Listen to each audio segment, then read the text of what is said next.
Bueno, buenas noches. Saludos a todos. Hay varios que no saludé todavía, pero bueno, espero al final darles un puñetazo de esos que nos damos ahora. Vamos a leer en la segunda carta del apóstol Pablo a los tesalonicenses, en el capítulo 3. Estamos siguiendo desde hace varios miércoles un estudio de esta carta corta del apóstol Pablo, pero que tiene un profundo significado y muy pertinente para nuestro tiempo, porque como recordábamos el miércoles pasado, estos hermanos estaban padeciendo persecución, estaban sufriendo diferentes circunstancias y eso los llevaba a sentir cierta inquietud espiritual. Y Pablo escribe esta carta para alentarlos y fortalecerlos, para que sean inconmovibles, ¿no? Para que permanezcan firmes ante las adversidades, que permanezcan firmes ante las falsas doctrinas que se estaban introduciendo en la congregación y también para que permanezcan firmes en cuanto a su vida de ética o de vida cristiana práctica, ¿no? Los primeros capítulos hablan de la importancia de permanecer firmes en la tribulación. El capítulo 2, como mencionamos, habla de una aclaración en cuanto a los acontecimientos futuros y Pablo explica por qué podían estar seguros de que todavía no estaban viviendo en el tiempo del día del Señor, cuando vinieran los juicios de Dios sobre la tierra. Y termina ese capítulo, como vimos el miércoles pasado, hablando acerca de la seguridad de los creyentes en cuanto a su salvación y en cuanto a que habían sido escogidos por Dios para ser salvos. Y habla de la necesidad de permanecer firmes, ¿no? El versículo 15 del capítulo 2 dice: así que, hermanos, como conclusión de todo lo que se había dicho, estad firmes y retened la doctrina que habéis aprendido, sea por palabra o por carta nuestra. Y el mismo Señor Jesucristo y Dios nuestro Padre, el cual nos amó y nos dio consolación eterna y buena esperanza por gracia, conforte vuestros corazones y os confirme en toda buena palabra y obra. Y ahí termina el apóstol Pablo hablando de la necesidad de permanecer firmes en esos aspectos. Pero el capítulo 3, que vamos a empezar hoy, trata sobre la vida cristiana práctica, ¿no? Y Pablo había enfatizado antes sobre la necesidad de permanecer firme en la doctrina y ahora enfatiza un poco más en el aspecto práctico, ¿no? Hay personas que a veces creen que la teoría y la práctica no tienen nada que ver, ¿no? Y dicen, eso es pura teoría, ¿no? Y la práctica es otra cosa. Y no sé en qué ámbito de la vida eso podrá ser cierto, pero definitivamente en la vida cristiana no es así. La doctrina o la parte teórica es lo que sustenta nuestra práctica, ¿no? La vida cristiana cotidiana tiene que sustentarse en lo que creemos de la palabra de Dios, en lo que es la doctrina o la teoría. Y no se puede vivir una vida cristiana saludable si no tenemos una base teórica o una base doctrinal de enseñanza bíblica también sólida. Y si uno mira lo que pasó en la iglesia primitiva o en el pueblo de Israel en el Antiguo Testamento, va a ver que cada vez que abandonaron el conocimiento de Dios para vivir según su propio criterio, metieron la pata o fueron engañados o las dos cosas. Así que es importante que consideremos lo que la Biblia enseña para saber de qué manera tenemos que vivir. Y Pablo habla de esto ahora, porque el capítulo 3 tiene que ver con las consecuencias de vivir aquello que había enseñado. Ustedes se acuerdan que al principio del estudio habíamos mencionado que en Tesalónica, como consecuencia de todo este tema de que pensaban que venía el día del Señor y que ya estaba llegando el fin del mundo, algunos estaban muy asustados y otros estaban muy relajados. O sea, eran personas que ya habían tirado la toalla y decían, no vale la pena trabajar, no vale la pena esforzarse, el Señor viene y ahora nos sentamos a esperar tranquilamente. Pero como a la hora de comer, había que comer, iban a la casa de otros para abusar de su generosidad. Y por eso en el capítulo 3, Pablo también se propone corregir algunos de estos excesos de los que estaban andando desordenadamente y de aquellos que lo estaban haciendo de una manera obstinada o contumaz, que ya habían sido advertidos en la primera carta, pero que ahora estaban otra vez siendo amonestados, ¿no? Y Pablo lo hace con cierta dureza, como vamos a ver cuando lleguemos a esa parte del capítulo 3. Pero en principio vamos a leer todo el capítulo para tener el panorama completo y vamos a tratar de ver por lo menos los primeros 5 versículos, que son una oración de Pablo por los creyentes y una solicitud de Pablo de que los creyentes también oren por él. Dice así, capítulo 3 de 2 Tesalonicenses. Por lo demás, hermanos, orad por nosotros, para que la palabra del Señor corra y sea glorificada, así como lo fue entre vosotros. Y para que seamos librados de hombres perversos y malos, porque no es de todos la fe. Pero fiel es el Señor, que os afirmará y guardará del mal. Y tenemos confianza respecto a vosotros en el Señor, en que hacéis y haréis lo que os hemos mandado. Y el Señor encamine vuestros corazones al amor de Dios y a la paciencia de Cristo. Pero os ordenamos, hermanos, en el nombre de nuestro Señor Jesucristo, que os apartéis de todo hermano que ande desordenadamente, y no según la enseñanza que recibisteis de nosotros, porque vosotros mismos sabéis de qué manera debéis imitarnos, pues nosotros no anduvimos desordenadamente entre vosotros, ni comimos de balde el pan de nadie, sino que trabajamos con afán y fatiga, día y noche, para no ser gravosos a ninguno de vosotros. No porque no tuviésemos derecho, sino para daros nosotros mismos un ejemplo para que nos imitaseis. Porque también cuando estábamos con vosotros os ordenábamos esto: si alguno no quiere trabajar, tampoco coma. Porque oímos que algunos de entre vosotros andan desordenadamente, no trabajando en nada, sino entremetiéndose en lo ajeno. A los tales mandamos y exhortamos por nuestro Señor Jesucristo, que trabajando sosegadamente coman su propio pan. Y vosotros, hermanos, no os canséis de hacer el bien. Si alguno no obedece a lo que decimos por medio de esta carta, a éste señaladlo, y no os juntéis con él para que se avergüence. Mas no lo tengas por enemigo, sino amonestadle como a hermano. Y el mismo Señor de paz os dé siempre paz en toda manera. El Señor sea con vosotros. La salutación de mi propia mano, de Pablo, que es el signo en toda carta mía. Así escribo. La gracia de nuestro Señor Jesucristo sea con todos vosotros. Amén. Bien. Está bueno tener presente todo el pasaje, pero vamos a considerar esta primera parte que en las Biblias o en algunas Biblias se titula que la palabra de Dios sea glorificada. Y otras dicen confianza de Pablo respecto a los tesalonicenses. Y tiene que ver con eso, ¿no? Con ese deseo del corazón de Pablo de bendecir a los hermanos y de ser bendecidos también por ellos. Arranca con esta expresión, ¿no? Por lo demás, hermanos, que es como una manera de ir cerrando la carta. Como decir, bueno, para terminar, tengo una cosa más para decir, ¿no? Y Pablo dice a los hermanos, orad por nosotros. Y está bueno pensar en esto, ¿no? Que el apóstol Pablo estaba pidiendo a los hermanos de Tesalónica que oraran por él y por el equipo que estaba con él. Esto es algo que uno puede encontrar en varios de los escritos de Pablo, ¿no? Constantemente Pablo pedía a los creyentes que los sostuvieran en oración. Y esto nos enseña que ninguna persona en la iglesia, por más cargos o dones que tenga, es independiente de lo que los demás hermanos puedan hacer, ¿no? Para que la obra del Señor avance, para que un ministerio funcione, para que la iglesia de Dios pueda crecer, nosotros tenemos que sostenernos en oración unos por otros, ¿no? Ahí los que saben del idioma original dicen que la palabra o el verbo orar ahí está conjugado de una manera que indica orar constantemente, o más bien sigan orando. Es decir, Pablo asumía que los creyentes ya estaban orando por él y les pedía que lo sigan haciendo de manera perseverante, ¿no? Para que el Señor sostuviera a los que estaban predicando el Evangelio.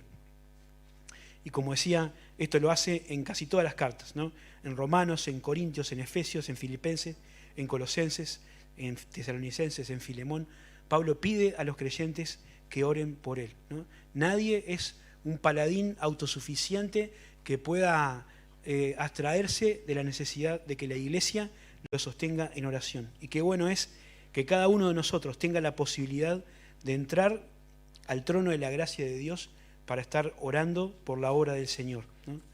Y esto es otra cosa que nos enseña que es importante, porque nos recuerda que cuando planteamos motivos de oración, cuando venimos para orar delante de Dios, no solamente tenemos que traer los motivos que tienen que ver con las cuestiones físicas o materiales, ¿no? Esto es algo que hemos dicho otras veces, pero como el texto lo trae otra vez a colación, creo que es bueno recordarlo, ¿no?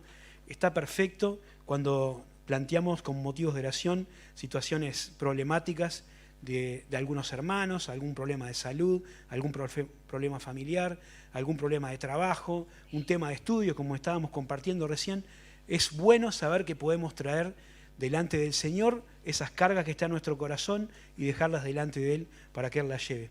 Pero qué bueno es también recordar que cuando la Biblia nos enseña temas de oración, tiene una visión que va más allá de solamente eso, ¿no? Que tiene en cuenta las necesidades de la obra del Señor.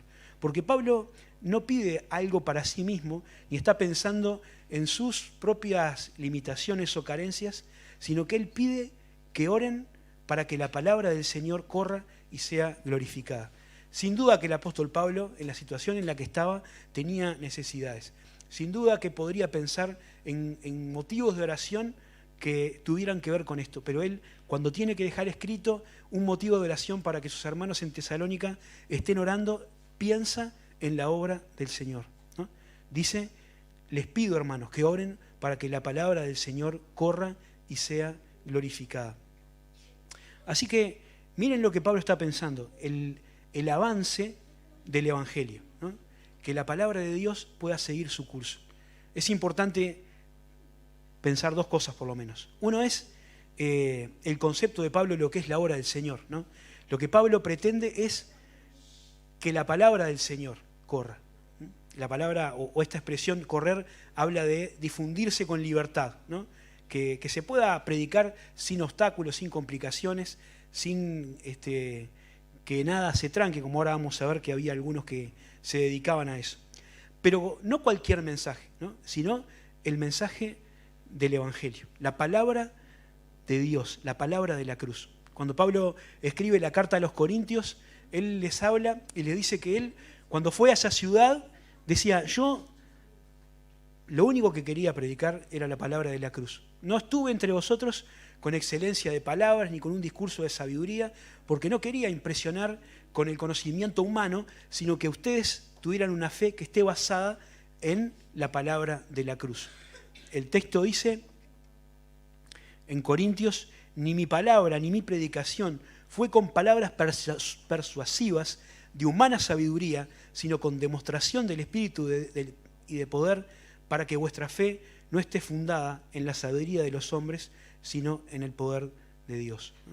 La palabra de la cruz es nuestro mensaje. Y creo que eso está bueno que lo tengamos presente. Hoy el mundo se caracteriza por la difusión de una innumerable cantidad de mensajes y que la mayoría de ellos tenemos acceso. Basta abrir una red social o un canal de YouTube o esas otras cosas que hay ahora para ver el volumen de información que una persona puede acceder. Mensajes de todo tipo y de todo lugar. Y en medio de todo eso nosotros tenemos un mensaje que es el único mensaje que transmite la verdad que viene de Dios, que es la palabra de la cruz. Por eso es importante que nosotros nos enfoquemos en predicar este mensaje del Evangelio. Pablo dice además que la palabra de Dios corra y sea glorificada, es decir, que pueda avanzar, pero también que haga la obra para la cual el Señor la envía. La gloria de la palabra de Dios tiene que ver con el resultado que produce, ¿eh? Y la Biblia nos promete que la palabra de Dios siempre hace la obra para la cual el Señor la envía. Isaías 55:11, un versículo que algunos quizá conozcan de memoria. Así será mi palabra que sale de mi boca. No volverá a mí vacía, sino que hará lo que yo quiero y será prosperada en aquello para lo que la envié, dice Dios. ¿Por qué entonces es necesario orar para que la palabra de Dios corra, para que tenga frutos y de todas maneras lo va a hacer? Y bueno, porque hay una parte de la tarea que nos corresponde a nosotros. Hay una responsabilidad nuestra en la efectividad de la palabra de Dios. Nosotros, como agentes que tenemos que llevar el Evangelio, jugamos una buena parte en que la palabra de Dios corra y sea glorificada. Jesucristo decía que si los que tienen que proclamar no lo hacen, Dios va a encontrar la manera, ¿no? Las piedras, si es necesario, van a clamar. Pero nosotros somos responsables de que la palabra de Dios sea difundida y somos responsables también de que la palabra de Dios se reciba de una manera veraz. Porque la credibilidad del Evangelio se juega mucho en el mensajero. En realidad, la palabra de Dios es verdad porque la dice Dios. Pero cuando alguien la escucha de una persona que tiene un testimonio coherente, tiene mucho más valor, ¿no?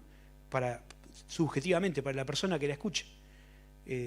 Dios puede usar a cualquier persona, como a veces pensamos en la burra de Balaam o en cualquier otra persona, que a veces sin siquiera ser un hijo de Dios o ser alguien creyente, transmite un mensaje que es efectivo. Pero eso es por la gracia de Dios. La Biblia nos enseña que la gente va a creer si nosotros nos conducimos de acuerdo al llamado de Dios, si nos amamos unos a otros, por ejemplo, como decía Jesús en el Evangelio de Juan.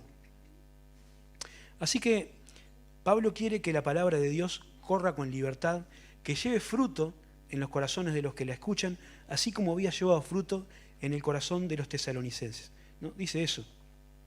Dice que sea glorificada así como lo fue entre vosotros.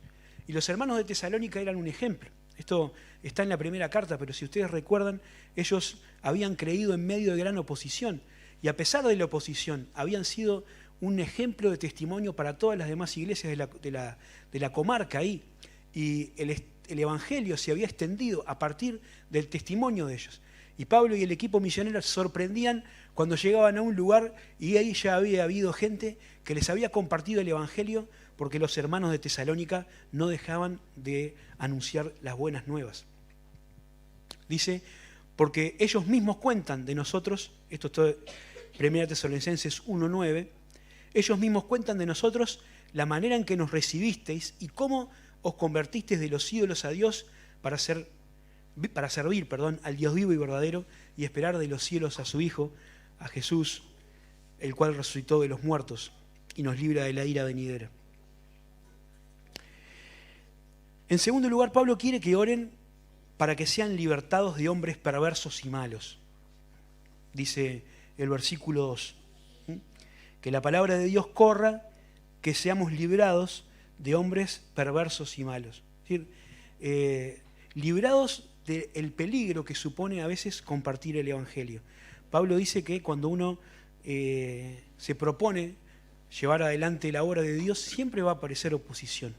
Hay personas que buscan obstaculizar la obra que Dios quiere hacer en el mundo, ¿no? La perversidad tiene que ver con la injusticia, ¿no? La maldad tiene que ver con el maligno. Y la idea ahí es que son personas que hacen la obra del enemigo, ¿no? La obra del enemigo, del diablo, tiene que ver con entorpecer el mensaje del Evangelio. Dice el apóstol Pablo, escribiendo a los corintios, que el diablo quiere poner un velo sobre las personas para que no les resplandezca la luz del Evangelio, ¿no? Y a través del sistema que maneja el enemigo quiere que la gente esté distraída en otras cosas, que tenga otros intereses, otras prioridades, otra forma de pensar, para que la luz del Evangelio no brille en su mente o en sus ojos, ¿no?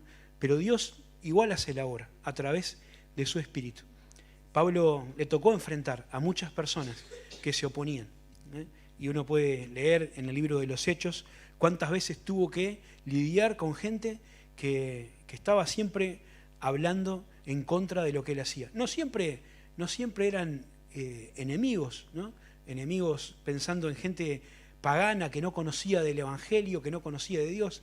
Muchas veces había personas desde dentro mismo de la congregación, personas que venían del ala de los judíos, judaizantes, que se oponían al apóstol Pablo y que pretendían pervertir el Evangelio de la gracia metiendo otras cosas que no tenían nada que ver. Pablo ora para que sea librado del ataque de estas personas y dice que hay que tener cuidado porque no es de todos la fe. Siempre hay personas que se oponen, ¿no?, al Evangelio, como también lo podemos ver en nuestros días. Pero dice después el versículo 3, pero fiel es el Señor, pero fiel es el Señor que os afirmará y os guardará del mal, ¿no?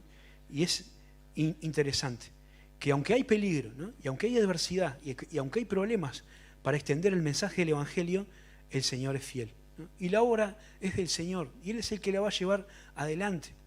Por lo tanto, Pablo está confiado en eso, y también quiere transmitir esa confianza a los hermanos para que no se desalienten.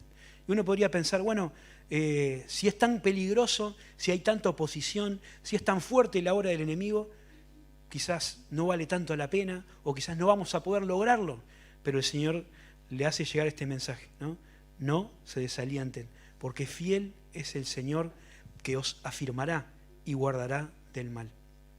Y acá hay una cosa interesante, que al principio no me había dado cuenta, pero noten que Pablo está pidiendo para que él sea librado de hombres perversos y malos, ¿no?, para que el Señor lo proteja a él. Pero cuando empieza el versículo 3, dice, fiel es el Señor que os afirmará y os guardará del mal, o del maligno también podría decir ahí la traducción, ¿no? Así que Pablo está poniéndose en segundo lugar acá, o poniéndose detrás de la protección que el Señor da para todos los creyentes.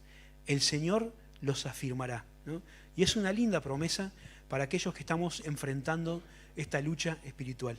Dice la Biblia que todos los creyentes estamos en una lucha que no es contra personas, no es ni siquiera contra los enemigos, estos hombres perversos y malos que menciona en el versículo anterior.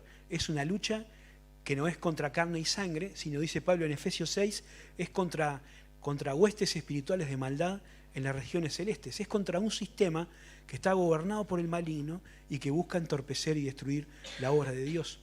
Y esta lucha es muy superior a la que podemos enfrentar cualquiera de nosotros, ¿no? El poder del enemigo es mayor al poder de cualquier creyente.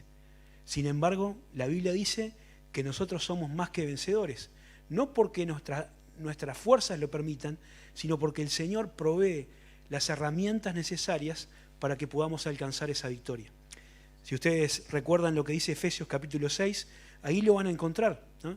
Pablo habla de esta batalla que nosotros tenemos y dice que para poder salir victoriosos tenemos que fortalecernos en el Señor y en el poder de su fuerza y tomar toda la armadura de Dios. Y ahí Pablo habla acerca de diferentes componentes de la armadura de un soldado y les da una aplicación espiritual. Y dice ahí, y habiendo acabado todo, estad firmes. Quiere decir que la firmeza tiene que ver con estar conectados al poder del Señor. No es nuestra victoria, sino la victoria de vivir en las fuerzas del Señor Jesucristo. El poder de Dios es el que nos permite estar firmes, y el poder de Dios es también el que nos guarda del mal, ¿no?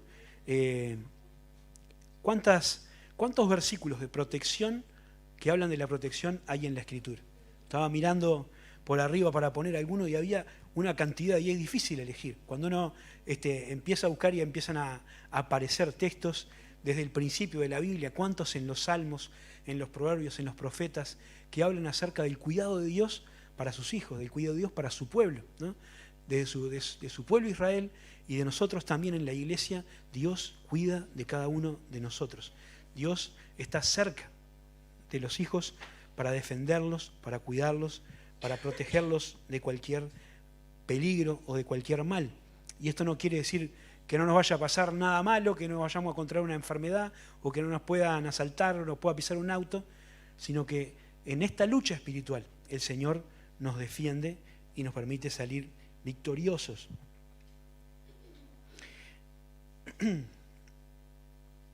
Dice después, versículo 4. Pablo continúa hablando acerca ahora de los creyentes y le dice, tenemos confianza respecto a vosotros en el Señor, de que hacéis y haréis lo que hemos mandado. Empieza a hablar acerca de la necesidad de obedecer a Dios para estar en el terreno de victoria. La victoria en la vida cristiana se supedita o está relacionada con obedecer la voluntad de Dios. Somos más que vencedores y podemos resistir el ataque del enemigo si es que nos sujetamos bajo la poderosa mano de Dios. El enemigo anda como león rugiente buscando a quien devorar, pero dice la Escritura que nosotros podemos resistir, no con nuestras fuerzas, como decía recién, sino estando sometidos a la soberanía de Dios. Pero para eso necesitamos ser obedientes a su voluntad. Y acá Pablo habla acerca de la necesidad de obedecer, un poco pensando en lo que va a decir en la segunda sección, a partir del versículo 6, pero también en todo lo que tiene que ver con la vida cristiana. Nosotros nos salvamos por obedecer, ¿no? Por obedecer el mandato del mensaje del Evangelio, porque la Biblia dice que hay un mandato del Evangelio que es que las personas crean en la palabra de la cruz, ¿no? ¿Se acuerdan del discurso de Pablo ahí en el Areópago? Dice: Dios, habiendo pasado por alto los tiempos de esta ignorancia, ahora manda a los hombres en todo lugar que se arrepientan. Y las personas que obedecen ese mandato de Dios, que creen en el Señor Jesucristo, por la fe en la obra de la cruz, alcanzan la salvación y son salvos, ¿no? Somos salvos por obedecer, pero también la Biblia nos dice que somos salvos para obedecer. Así que la obediencia en la vida cristiana no es solamente la puerta para entrar, sino que es el camino por el cual nos tenemos que conducir. Miren lo que dice 1 Pedro capítulo 1. Lo tengo anotado acá para hacer más rápido, pero lo pueden buscar después. En 1 Pedro capítulo 1, en el saludo de la carta de 1 Pedro, dice el apóstol que fuimos elegidos según la presciencia de Dios Padre en santificación del Espíritu, para obedecer y ser rociados con la sangre de Jesucristo, ¿no? La obediencia es el camino. Nosotros como hijos de Dios tenemos que mantenernos en obediencia, ¿no? Tenemos que seguir sirviendo al Señor haciendo su voluntad. Y también, como dice la Biblia, la obediencia a los mandamientos de Dios es la expresión de nuestro amor hacia Él.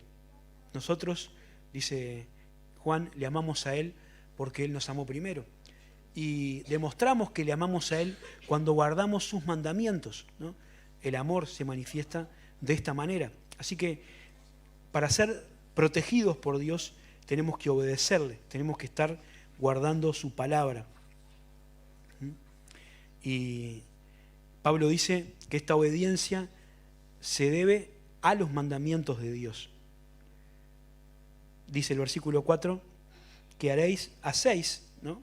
Hacen y harán lo que os hemos mandado. Es decir, una obediencia continuada de los tesalonicenses que Pablo había visto cuando él estuvo ahí y que también tenía noticia de que seguía siendo así.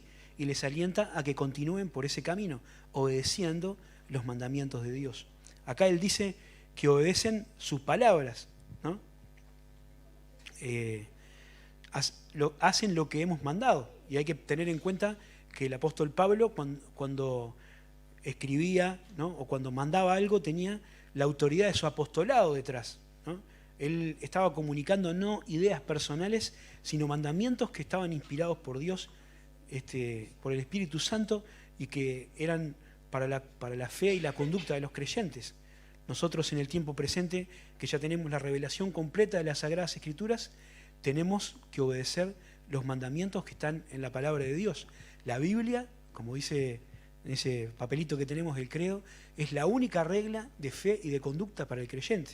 No creemos en otras revelaciones de gente que se autoproclama apóstol o nada de eso, sino que el mensaje de la palabra de Dios está en lo que tenemos escrito en su palabra. Por último, Pablo pide que esta frase está buena, ¿no? Dice: y el Señor encamine vuestros corazones al amor de Dios y a la paciencia de Cristo, ¿no? Habla de una obra de Dios en el corazón de los creyentes, ¿no? Que va transformando los intereses o las prioridades de los creyentes hacia otra dirección. Los orienta hacia dos cosas: el amor de Dios y la paciencia de Cristo, ¿no? Y ahí el amor de Dios, bueno, primero la frase, esa palabra encamina, está bueno porque encaminar tiene que ver con abrir caminos, ¿no? Entonces, a veces cantamos esa canción que dice que Dios abre caminos, ¿no? Y bueno, esa es la misma expresión. El Señor encamina, es decir, hace una senda para que nosotros podamos transitar y avanzar hacia el amor de Dios y la paciencia de Cristo. Y el amor de Dios, como vimos, tiene que ver con esto de replicar o devolver a Dios ese amor que recibimos de parte de Él. Dice la Biblia que nosotros amamos a Dios, decía recién, porque Él nos amó primero. Y el amor que nosotros tenemos es algo que fue una provisión del Espíritu Santo para nosotros, ¿no? Fue el amor, dice en Romanos, que se derramó en nosotros por el Espíritu Santo. No surge de nuestra propia fuerza, ni de nuestro propio deseo de amar, sino que es una operación del Espíritu Santo en la vida del creyente. Eso es lo que nos permite amar como Cristo ama, ¿no? Y ahí se trata de amar a Cristo en una devolución de ese amor. Dice la Escritura que la obediencia, ¿no?, se vincula con esa orientación al amor. Hay otro pasaje que me gusta, que es medio un trabalengua, que hay que pensarlo con cuidado, pero que es bien interesante. Dice Pablo en la segunda carta a los Corintios, capítulo 5, versículo 14. El amor de Cristo nos constriñe, es decir, nos impulsa, nos comprime, ¿no? Pensando esto, si uno murió por todos, ¿no?, luego todos murieron, y por todos murió para que los que viven ya no vivan para sí, sino para aquel que murió y resucitó por ellos, ¿no? Quiere decir, lo que yo hago es una consecuencia de entender el amor que Jesucristo tuvo por mí, ¿no? Como Él me amó, como Él murió por mí, entonces yo ahora quiero obedecerle, quiero vivir mi vida para agradarle a Él. Y la segunda cosa, o el segundo destino por el que el Señor pone en este nuevo camino que abre para el corazón de los creyentes, es la paciencia de Cristo, ¿no? Que tiene que ver la paciencia con la capacidad de soportar, pero también tiene que ver con la esperanza, con lo que esperamos, con el objetivo que tiene nuestra paciencia, que es esperar al Señor. La paciencia, en otros pasajes, se vincula más, en otras versiones, perdón, con la esperanza o con la expectativa que tiene que ver con el regreso del Señor Jesucristo. La Biblia dice que Cristo es en nosotros esperanza de gloria. Nuestra esperanza, ¿no?, tiene que ver con eso. Y la paciencia en la vida cristiana, que es imprescindible para todos los aspectos de la vida, también se vincula con esta necesidad de esperar al Señor, ¿no?, como dice Santiago en su carta. Así que, por más que había tribulaciones arreciando sobre los creyentes de Tesalónica, Pablo los alienta a mirar a este refugio que tenían al cual acudir, a fortalecerse en el amor de Cristo, a fortalecerse en la esperanza del regreso del Señor, que son dos garantías, o una garantía absoluta de la llegada a un buen puerto. Como dice un himno que creo que no sé si sabemos cantar, que es el himno 227, que tiene una estrofa que dice: y cuanto más ruja la cruel tempestad, más firme tomemos el cable de fe, que furia del vientos y embates del mar no pueden del puerto la entrada vedar. Que Dios bendiga su palabra.